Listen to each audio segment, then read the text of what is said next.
The morning began like any other for Rowan Hale, a 32-year-old single father who worked as a janitor in the towering glass building of Vexen Corporation. Sunlight streamed across the polished floor as he pushed his cleaning cart through the empty executive wing, unaware that within minutes everything about his quiet, struggling life would change. Rowan had just bent down to wipe a streak on the marble tiles when he heard a faint mechanical click, sharp, unnatural, and far too deliberate.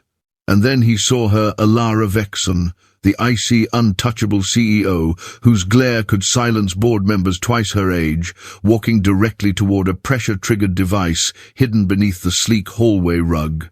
Rowan didn't think. He ran. In one desperate move, he tackled her away just as the device snapped open like a steel jaw where she had been standing. If you believe kindness and second chances can change lives, don't forget to like, comment, share, and subscribe to Heartbeat Tales. Alara lay stunned beneath him, the morning light outlining her frozen expression. She was known across the city for her cold decisions, her unbreakable discipline, and her reputation as a woman who trusted no one. But in that instant, as Rowan pulled her back to her feet, she looked nothing like the ruthless CEO people whispered about. She looked human, frightened, confused, and shaken by the realization that someone had tried to end her life in broad daylight. Rowan, still trembling, stepped back, expecting anger or suspicion, but instead she stared at him with a depth he'd never seen in anyone's eyes. She demanded security footage, detective reports, explanations, but through every command, her eyes kept sliding back to the quiet janitor who had risked everything without hesitation. Later that afternoon, after the police swarmed the building and her senior staff fluttered nervously around her, Alara summoned Rowan to her office. He walked in timidly, holding his cleaning gloves, feeling out of place amid the luxurious daylight-soaked interior. She studied him with curiosity and a strange softness. As he explained how he'd heard the click and noticed the tension under the carpet, she noticed the quiet steadiness in his voice, the sincerity that didn't try to impress her. When he mentioned doing 2 jobs to care for his 8-year-old daughter, Nara, something inside her shifted. No one spoke to her with the same unpolished honesty. No one looked at her like she was a person rather than a title.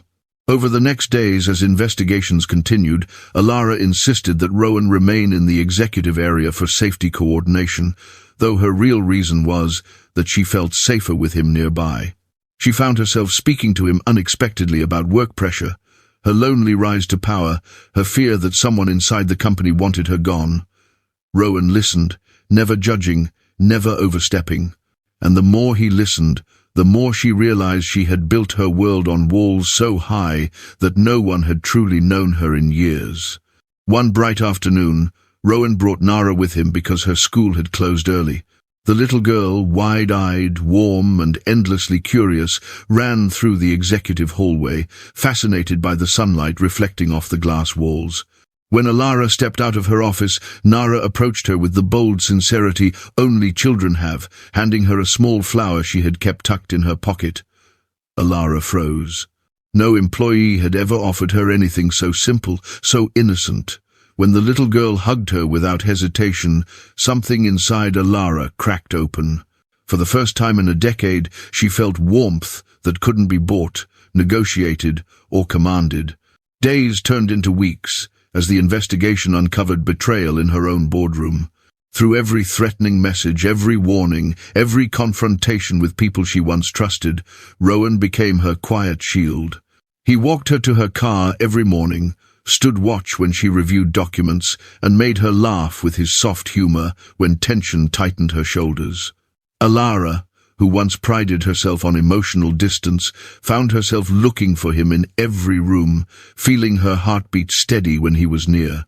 When the perpetrator was finally arrested, a senior executive who envied her success, Alara broke down in Rowan's arms, weeping openly under the gentle warmth of the afternoon sun. She realized she owed her life not just to Rowan's bravery, but to his presence that had slowly mended the emptiness she had ignored for years. 3 months later, In a quiet garden filled with daylight and blooming white roses, Alara looked at Rowan with a tremble in her voice and asked him if he would consider building a life with her, a real life, a shared one, where Nara would never feel alone again, and where Alara could give the love she once believed she wasn't capable of. Rowan, overwhelmed, said yes with tears streaming down his face. They married in a small, intimate ceremony where Nara held both their hands and declared herself the happiest girl in the whole sunlight world. If this story touched your heart, please like, comment, share, and subscribe to Heartbeat Tales.